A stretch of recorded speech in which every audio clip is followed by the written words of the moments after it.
access to drive the extra car that Rocky obviously wasn't going to drive. And that was fine, no problem. So we ran 88 in the BMWs with Peter Brock. And at the end of that year, we hadn't had a good year because the M3 in 88 really wasn't competitive. And we were at Bathurst and Rocky had hit a tyre in the middle of Conroy Straight and damaged the car, and so we ran a race. And I was walking, just after the race, I was walking out behind the pit road, and there was Fred coming down. And I knew Fred, but didn't know him that well, because when you're competing against the guys, you don't really, you know... Especially when you're some sort of off. Well, you've got to do what you've got to do, you know. And Fred was walking down towards me, and he said, "Oh, Richard, what are you up to next year?"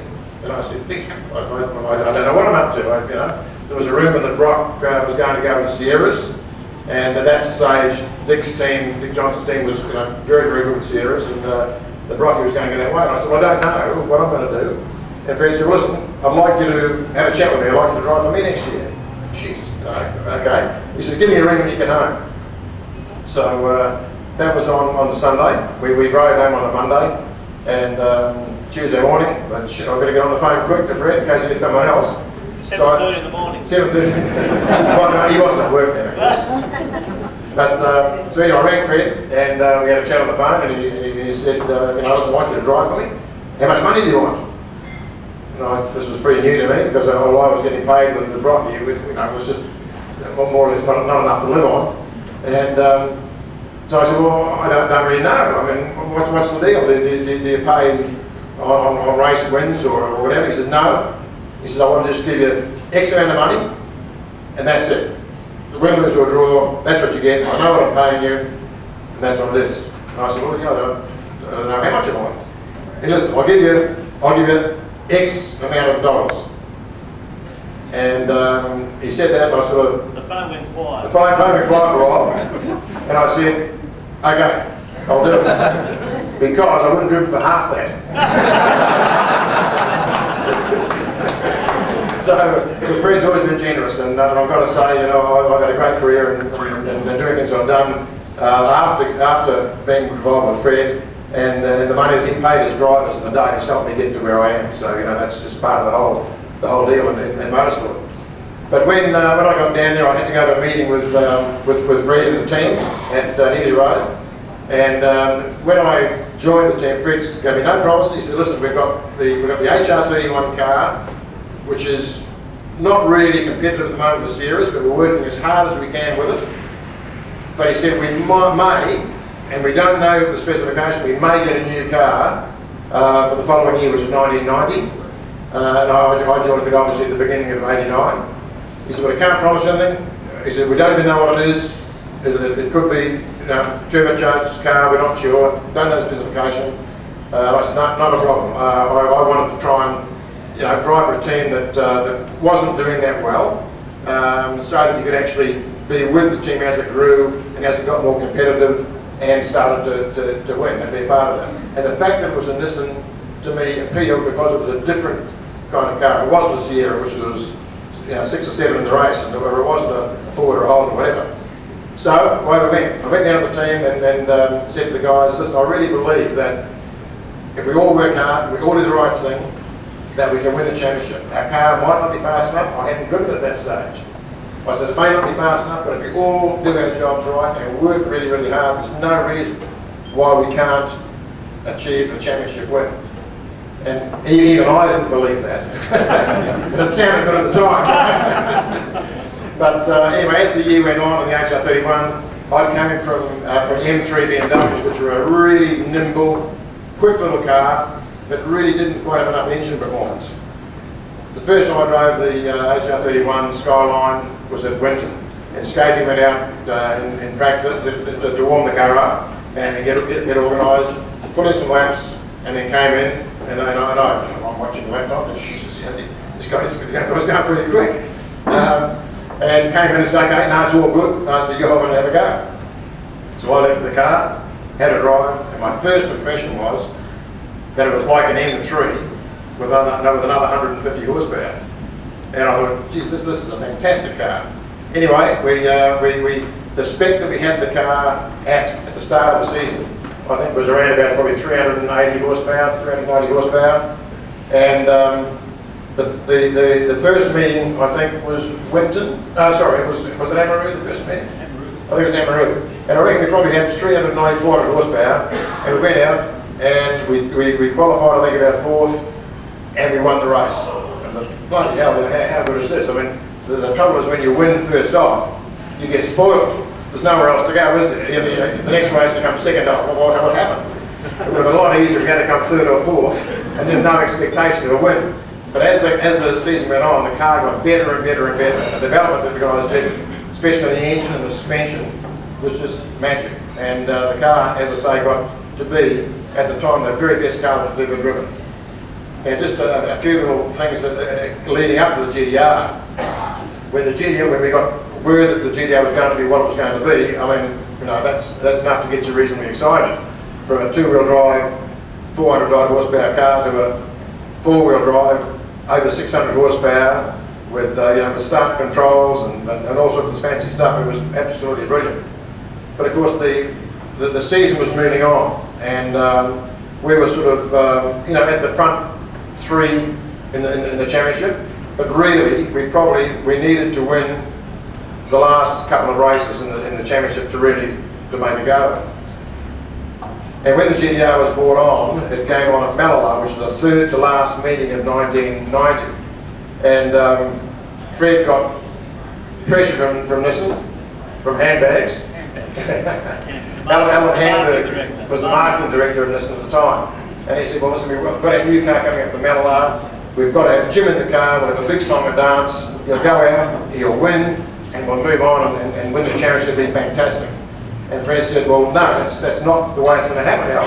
He said, well, what? He said, no, well, Skatey's going to drive the car.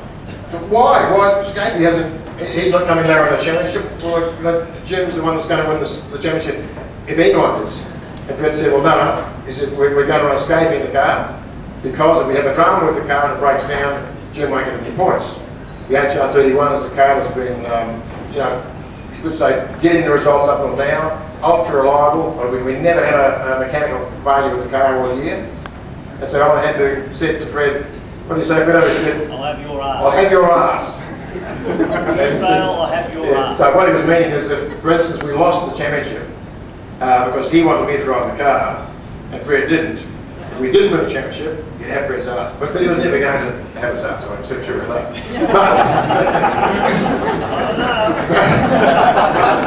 The first meeting, Malala came up, the car was fantastic. I'm not sure whether this game, I think he qualified first or second, I can't remember. In the front row, the flag dropped, and Skate got a good jump, but then sort of half hesitated. So a couple of cars went you know, not past him, but beaten the first corner. Then slowly, picnicked everyone. I qualified not well in the field. I qualified about 5th or 6th, and didn't really expect to get a result. But you know, you battle on and you do the best you can. But Skatey got to the front, passing guys like Brocky blazed past him, Dick blazed past him like there was no tomorrows. And I only seen this on the videos after, you know, because I was in the race. But anyway, it broke the front hub, and the front wheel nearly fell off, and so he didn't finish. I went on, and I think I finished 3rd in the race, which kept our championship alive. So fortunately, the big thing about that, Fredo didn't lose his ass. You know? Wow. I got a result, and we moved on to Perth. And Perth was the first time I drove the car ever. I hadn't tested it. Skate had done all the testing, which I was happy for him to do. I used to call him the guinea pig.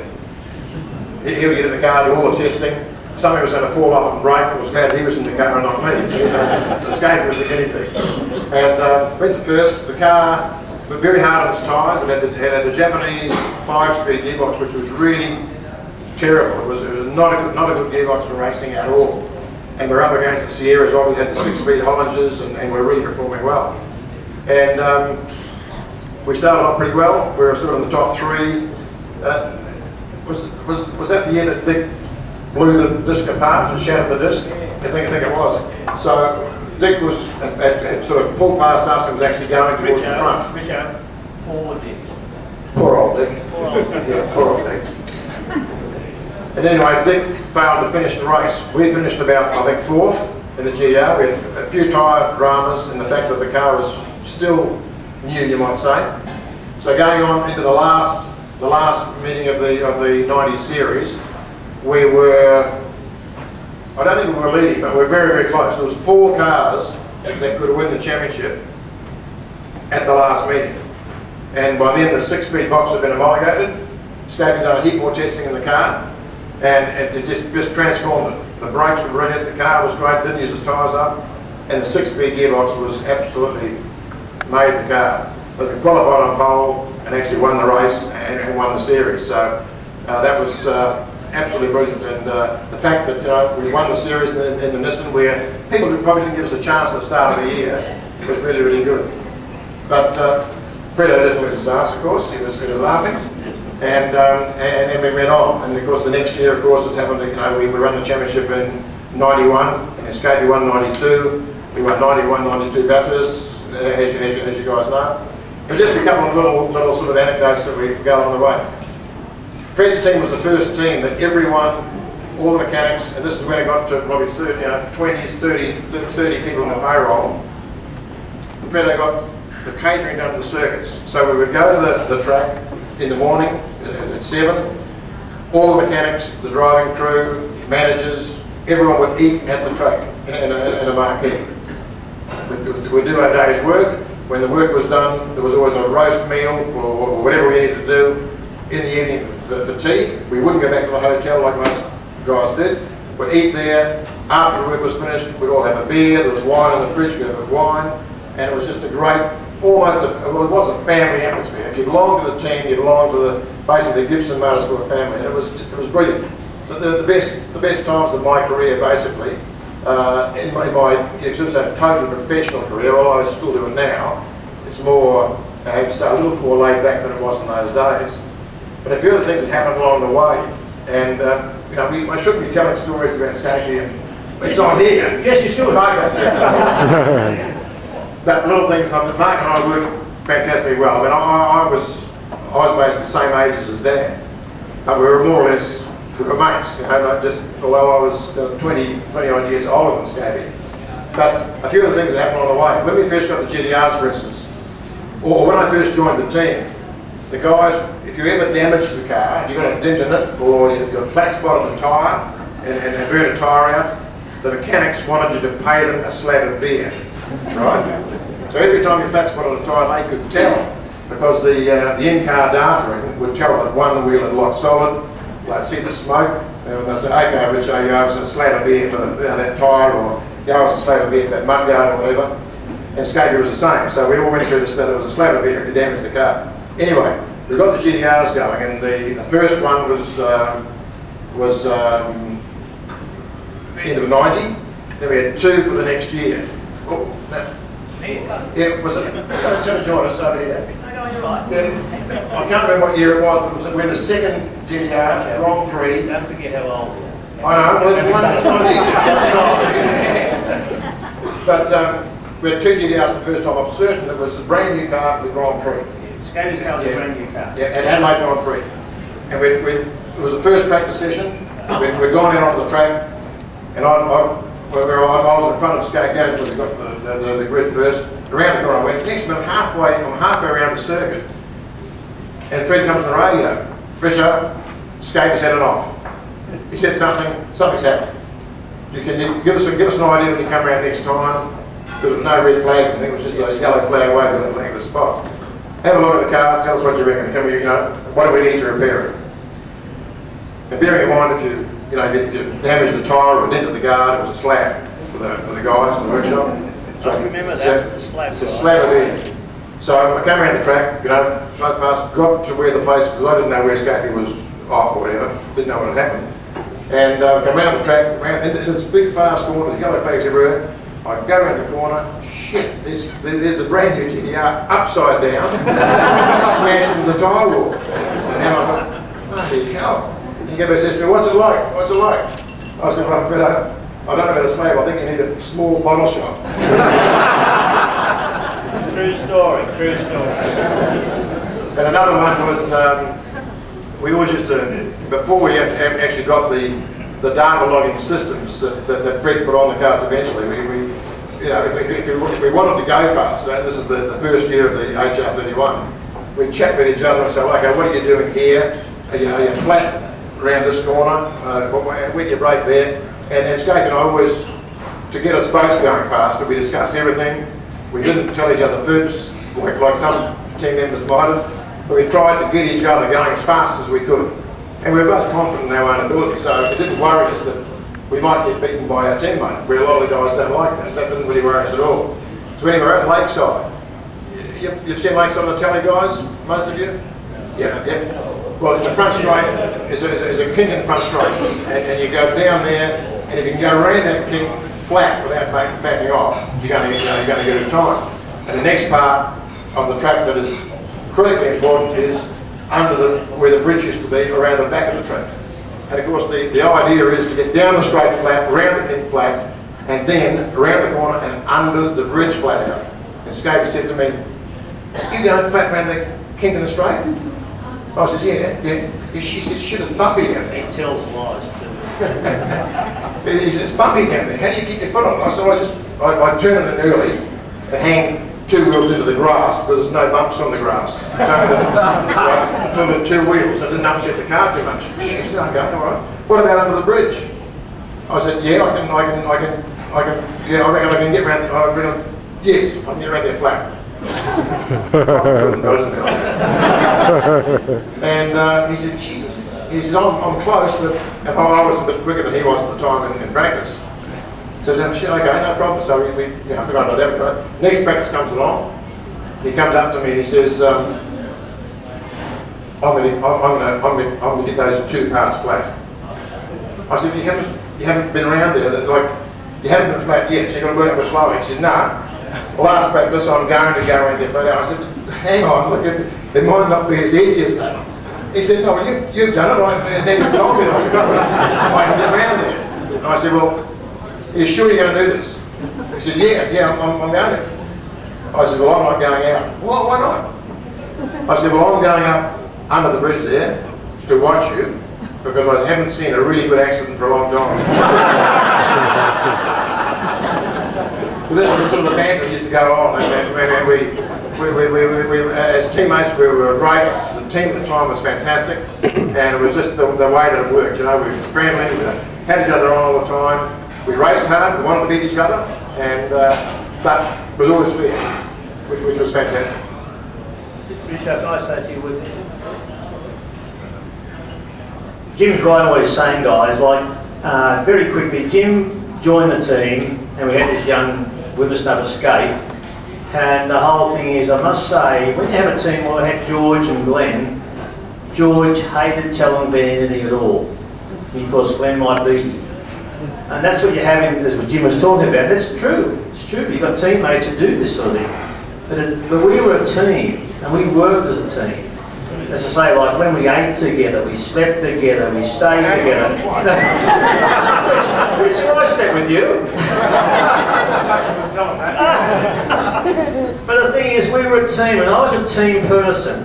And in motorsport, a lot of the guys with these so-called call teams, they weren't really a team. They drivers fighting each other, and that's bad to start with, because people pay the money like Winfield. They want the team to go well, and for the team to go well, everyone has to go well. So, and our team had no leader as such. It was a group of people working to an end to make these cars go quick for our sponsors and for ourselves. And I must say, Jim was the only guy that really joined the team and helped Skapey, and I say helped him become a better driver. Because they talk about things, they discuss things, they look at the data, and when data comes out, and some people wouldn't know what data is, but one year about us when Crompton drove with us, and we had the data, and you get it on the data at the end of the day on the computer, and you put the driver's traces across the top of the mountain, and what they did across the top of the mountain, so you can see where you're gaining and losing time. And it's worse than ever now, probably in Formula 1. And Crompton was slow. And you could see where he was slow, and the drivers were all sitting talking about it. This is where you're slow. You're slow doing this, you're slow doing that, and he's shitting himself doing what he's doing. But the whole thing is, Richard had the favourite saying to say, Crompton, if you have 2 beers tonight, you'll find that time tomorrow. And that's true, isn't it? Crompton doesn't drink, but he had 2 beers that night, and that could be the next day. Because Bathurst is one of those sort of places where the more laps you do on it, and the more accustomed you come to the speed. If you go to Bathurst after bed at Oran Park, Mamaroo, those sort of places years ago, Bathurst you go, wow, it's so quick, the car's so fast. And it takes a while to get into the swing, especially like say Crompton that hadn't driven all year in all the races. That was a bit of a problem. So by saying have a couple of beers and he didn't went quicker, he thought it was fantastic. He had a few more the next day, didn't he? Exactly right. But we were a team of people all working to achieve a result for the team and for the sponsors. And I think everyone of a night, as Jim said, we ate together, had breakfast in the morning, we had lunch, we had dinner, we had a wine or a beer if the work was finished, we got on a bus and went home, because you've got to look at the rationale in that. When you take 20 guys to a race meeting and you go for dinner overnight to the restaurant you stay, or the hotel you stay at and the restaurant, you get back at 9 o'clock at night, say, or 10 o'clock, depending on what workload you got, and you go and have a shower, you come to have dinner, it's 11 o'clock at night, you get to bed at 1 o'clock in the morning. What we did, we fed everyone in the circuit, we all finished the night, the work was done, everyone went together, hopped on the bus, went back, had a shower, went to bed. And so it was so much fresher the next day for the guys the next day. They get out of bed, feel fresh, go to the circuit, have some breakfast and get themselves organised again. So the whole thing, we started off, and I think a lot of them are doing it now anyway, Jim, aren't they, really? I think you hear. Yeah. Is my mic working, guys? Can you hear me? Yeah. No problem. Now, the thing is that everybody does it now, but basically it was started off back in the late 80s by Fred's team. But great atmosphere, and really, you know, we were only going to succeed because of the hard work put in by everybody, and all pulling to the same goal, you might say. Just a couple of things on the GDR. The GDR wasn't an easy car. Just because the best car wasn't the best car. And in Japan, when the Japanese run GDRs, they control the formula in Japan. Their cars were nowhere near the spec of our cars. We had competition out here. We had huge competition, and our cars had to go so much quicker than they did in Japan. And they couldn't understand the horsepower we had, the money we put into the cars. Like off the line, Jim would tell you, 4-wheel drive off the line was the most difficult car to get off the line. So we re-engineered off the start how to work it. And they couldn't believe what we did. We used to run in the wet, full 4-wheel drive. And the Japanese said to us at Winton one day when we were testing Yokohama wets, Gibson son, what 4-wheel drive are you driving? We said, full 4-wheel drive. How do you do that? And we said, we've done this, we've made a new box up to go in that, we've engineered that, and we have full 4-wheel drive. Oh, we'd like to know how to do that. Okay, we'll teach you how to do it, it's no problem. So the thing is like that, but off the line they were difficult, and Jim tried to do a couple of starts at Bathurst one time, didn't you, Jim? On the rev limiter, dumped the clutch, blew the clutch out the bell house. Melted it. It's a titanium, it's a carbon clutch, they're worth 10 grand, and it's blown the side right at the gear at the bell house because it melted it, because they won't get off the line. So we thought, this is not good. So we invented a thing, a control box on the console with electronics, where you'd have mode 1, 2 and 3. Mode 1 was rear-wheel drive. So off the line, we had radios naturally. So everyone's in mode 1. Off the line, it's rear-wheel drive. Get off the line, you pull second gear, mode 2. 4-wheel drive comes on. In a long distance race where the car is like wearing its rear tyres out, say, even though it's 4-wheel drive and you've got X amount of 4-wheel drive and not a lot to the front. So as the rear tyres go away, you go mode 3 because it pulls more to the front. So it saves the rear tyres. We did all that in Australia. Our technology was here, blew the Japanese away with what we did. Impossible. Not possible, Gibson son. Yes, it is. So those sorts of things. Can you send us your dyno sheets? We've got 650 horsepower, they've got 550 horsepower. But don't forget they had a controlled series there where the cars, they leased engines for people. That was the dominant car to have. And I think I said the story last night. Kakimoto's son, the boss of Nismo, said to me one day and said, Gibson son, you were going to Fuji, you've been invited to Fuji. Yes. He said, no, not a good idea. I said, Like in me, you do New Zealand, Australia, we do Japan. You know, like that. They didn't want us there. They knew our car would blow away. They didn't want that.